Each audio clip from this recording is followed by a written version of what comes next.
আজকে আপনাদের জন্য থাকছে বিশেষ একটি গল্প। গল্পের নাম যখন শার্লক হোমসকে খুন করতে চেয়েছিলেন কোনান ডয়েল।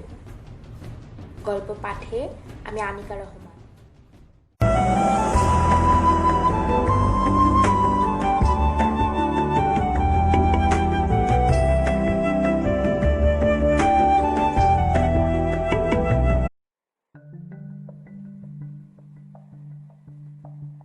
1893 সালে স্যার আর্থার কোনান ডয়েল একটি খুন করেছিলেন। কলমের কয়েকটি আঁচড়ে তিনি শেষ করে দিয়েছিলেন একটি মানুষের জীবন। সে মানুষটির নাম শার্লক হোমস, সর্বকালের সবচেয়ে জনপ্রিয় গোয়েন্দা চরিত্র। সেই খুনের ব্যাখ্যায় আজ তুলে ধরব আপনাদের সামনে। তবে দাঁড়ান, তাড়াহুড়োর কোনো দরকার নেই, বরং গোড়া থেকে সবটা শুরু করা যাক। ফিরে যাওয়া যাক 1887 সালে, যে বছর আ স্টাডি ইন স্কারলেট নামক উপন্যাসের মধ্য দিয়ে সাহিত্যের আঙিনায় আত্মপ্রকাশ করেছিলেন শার্লক হোমস। শার্লককে নিয়ে লেখা সেই প্রথম উপন্যাসটি থেকে অবশ্য খুব বেশি আয় হয়নি কোনান ডয়েলের। স্রেফ 25 পাউন্ড ঢুকেছিল তার পকেটে। ছিল না কোনো রয়্যালিটির বন্দোবস্ত। তবে পাঠকরা মোটামুটি পছন্দ করেছিল তীক্ষ্ণ বুদ্ধি ও পর্যবেক্ষণ সম্পন্ন এই নতুন গোয়েন্দাকে। একটু একটু প্রশংসা বাণীও জুটেছিল কোনান ডয়েলের কপালে। তাই তিনি আরো একটি উপন্যাস লিখে ফেললেন শার্লককে নিয়ে। সেটিও পাঠক সমাজের একাংশ সাদরে গ্রহণ করলেন। সাহস করে দ্য স্ট্যান্ড ম্যাগাজিনে শার্লককে নিয়ে একের পর এক ছোট গল্প লিখতে শুরু করলেন কোনান ডয়েল। তখন কোনান ডয়েল গুণাক্ষরেও কল্পনা করতে পারেননি এই শার্লকই একদিন এমন মাত্রা জনপ্রিয়তা অর্জন করবে যে সেজন্য কপাল চাপড়াতে হবে খোদের সোর্সটাকে। আসল ঘটনা হলো, কোনান ডয়েল নিজেকে একজন ঐতিহাসিক উপন্যাসিক হিসাবে ভাবতেই পছন্দ করতেন।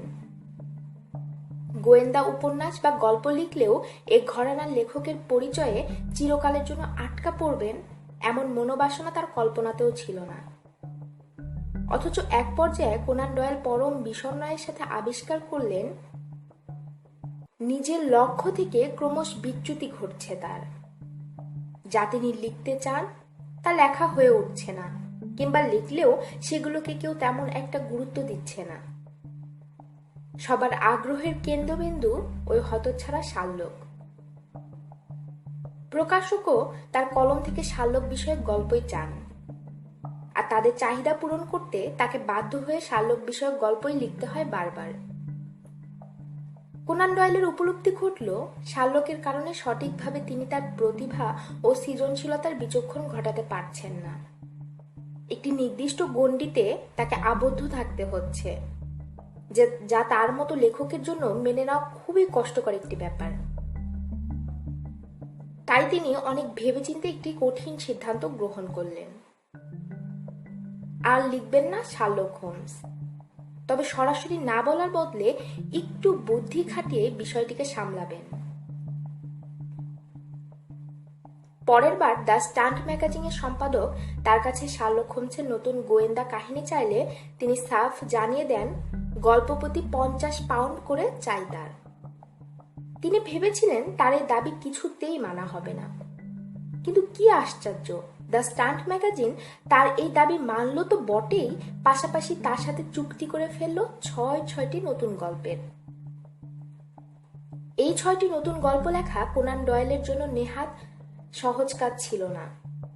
ভেবে দেখুন, আপনি যে কাজটি করতে একদমই পছন্দ করেন না, সেই কাজটি যদি আপনাকে একবার নয়, দুবার নয়, পরপর 6 বার করতে হয়, তা কিরকম স্নায়ুবিধ্বংসিত হয়ে উঠবে আপনার জন্য।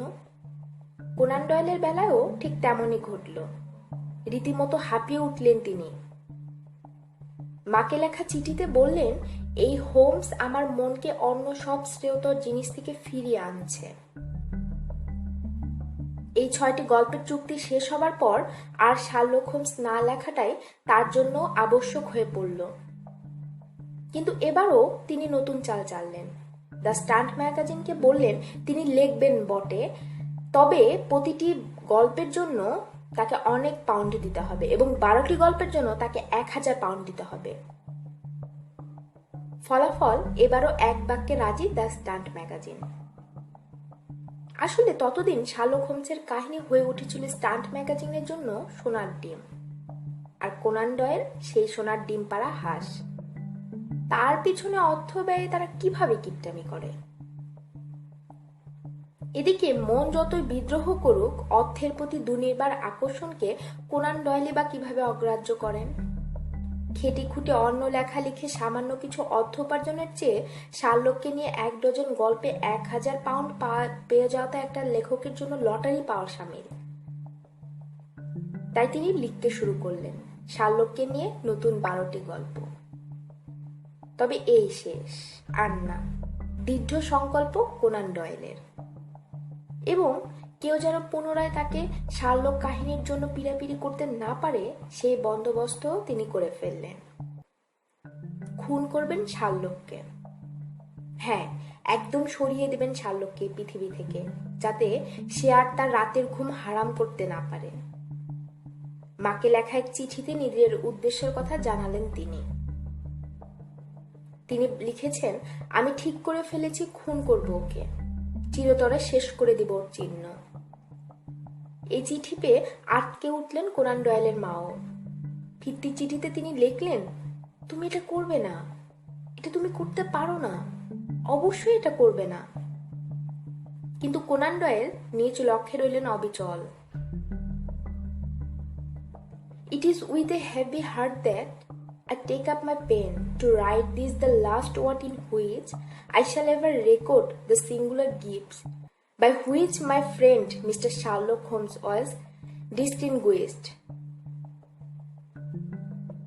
খুবই দুঃখ ভারাক্রান্ত মন নিয়ে আজ আমি কলম ধরেছি, শেষবারের মতো আমার অন্য সাধারণ গুণাবলীতে বিবশিত বন্ধু শার্লক হোমসের কথা লিপিবদ্ধ করার জন্য।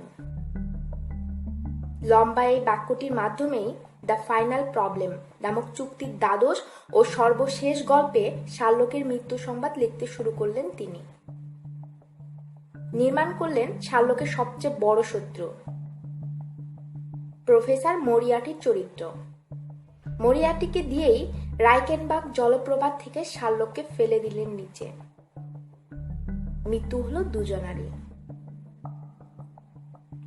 শার্লককে খুন করে গভীর আত্মসুখে ছেয়ে গেছে কোনান ডয়েলের মন। কতই বা তার বয়স তখন, সবে তো 34। ইতিমধ্যে সুলেখক হিসাবে খ্যাতি অর্জন করে ফেলেছেন তিনি, এবং নিজের সবচেয়ে বড় শত্রুটিকেও এবার সরিয়ে ফেললেন। আর আমার স্যার ওয়াটলার স্কট হওয়াকে আটকায়, মনে মনে ভাবলেন তিনি। জানিয়ে রাখা ভালো, স্কট ছিলেন একজন ঐতিহাসিক ঔপন্যাসিক, ঠিক যেমনটি হতে চেয়েছিলেন কোনান ডয়েলও। কিন্তু কোনান ডয়েল ভুলে গিয়েছিলেন মানুষ যা চায় সবসময় বাস্তবে তা হয় না। তিনি চাইলেন আর অমনি শার্লকের সমস্ত অস্তিত্ব বিলীন হয়ে গেল, তা যে কোনোভাবে সম্ভব না। পাঠকের মনে শার্লক অমর, তাই তারা ছাপার অক্ষরে শার্লকের মৃত্যুকে কোনোভাবেই মেনে নিল না। ফেটে পড়ল তীব্র রোষে। পাঠকের ক্রোধানলে জ্বলে পুড়ে ছারকার হতে লাগলো কোনান ডয়েল। দ্য স্টান্ট ম্যাগাজিনের পক্ষ থেকেও ক্রমাগত চাপ আসতে লাগলো, কারণ শার্লকের মৃত্যুর পর যে তাদের সাবস্ক্রিপশন তলানিতে এসে ঠেকেছে। তবু বহুদিন লড়ে গেলেন তিনি, আশায় বুক বেঁধে রইলেন। একদিন না একদিন ঠিক স্থির হয়ে আসবে সব বিক্ষোভ, পাঠক মেনে নেবে শার্লক আর নেই, ইতি ঘটবে শার্লকের এই যাবতীয় উদ্দীপনার।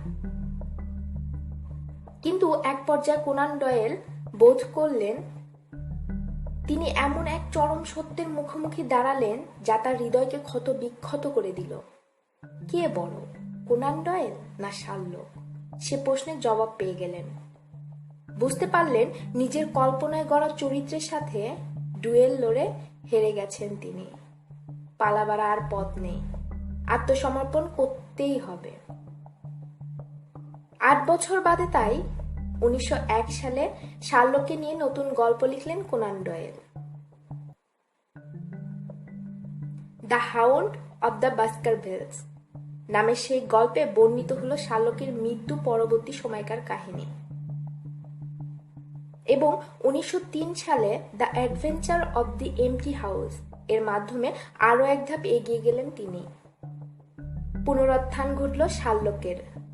গোটা বিষয়টাকে বিশ্বাসযোগ্য করার চেষ্টাও করলেন তিনি। ব্যাখ্যা দিলেন, রাইকেনবার্গ থেকে সেবার শুধু প্রফেসর মারিয়াটির মৃত্যু হয়েছিল, শার্লক তো শুধুই মৃত্যুর ভান করেছিল।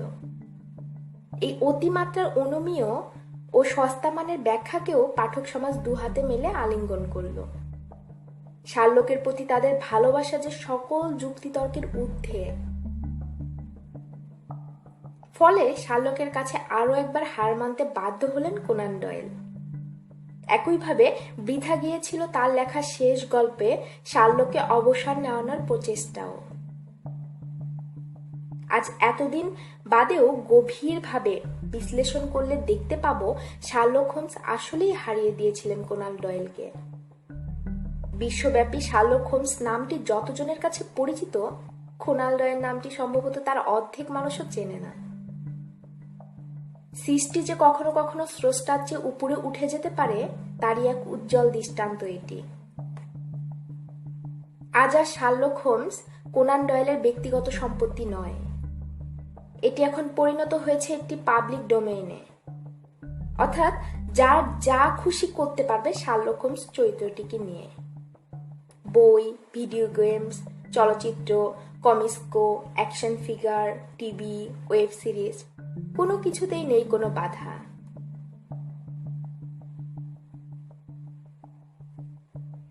হে দর্শক, আমার এই গল্পটি কেমন লাগলো তা কমেন্ট করে জানাবেন, আর লাইক দিবেন, আর বেশি বেশি করে শেয়ার করবেন। আর আমার চ্যানেলে আরো কয়েকটা গল্প আছে, সেগুলো দেখতে চাইলে উপরে থাকা আই বাটনটি প্রেস করুন। Thank you for watching this video. Tata, take care, have fun and stay home, stay safe, bye bye. আর আমার একটা পেজ আছে ফেসবুকে, সেই পেজটার লিঙ্ক আমি আমার ডেসক্রিপশন বক্সে দিয়ে রাখবো। সো প্লিজ লিঙ্কটা চেক করে আমার পেজে একটা লাইক দিয়ে রাখবেন।